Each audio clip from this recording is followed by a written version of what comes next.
Hi guys, good morning. Nandito po pala kami sa barbershop ni Kuya Christian. Tamang-tama po pagpunta namin walang pila. Mahaba ang pila po dito lagi.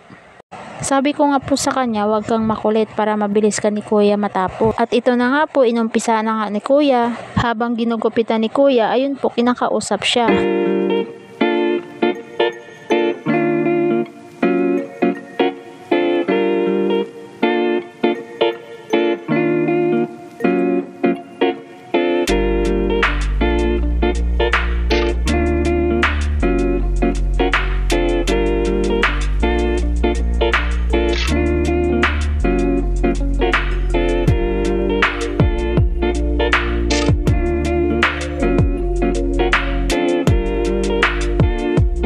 At ang pangalawang ginupitan naman po ni Kuya ay si Rodjon. Ito po yung pangalawa ko.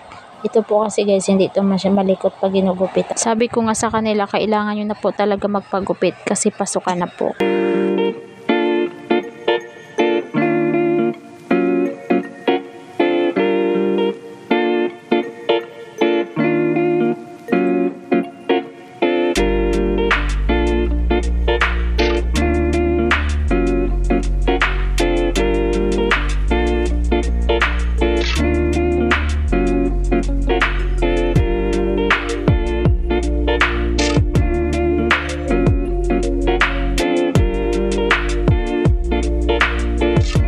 Ay, ang sunod naman po, pagupitan ay ang pangatlo. Ito po ay si Matt. Tingnan mo guys, ang buhok niyan, sobrang kapal po.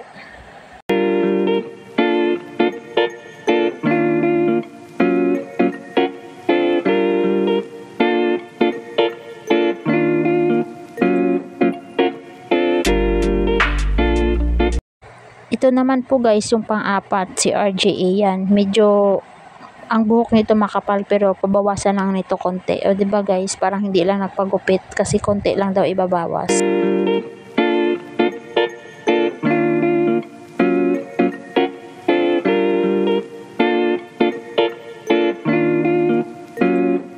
At ito na naman po tayo, magbabalot po tayo ng mga box nila. Ako guys, hindi din ako ganun kagaling talaga magbalot ng book.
At ito na nga po guys, dalawang box lang pero napakatagal ko pa po natapos. Hindi naman po kasi ako ganun kagaling guys magbalot ng books. Kaya ayan, tingnan mo, medyo hinahirapan pa.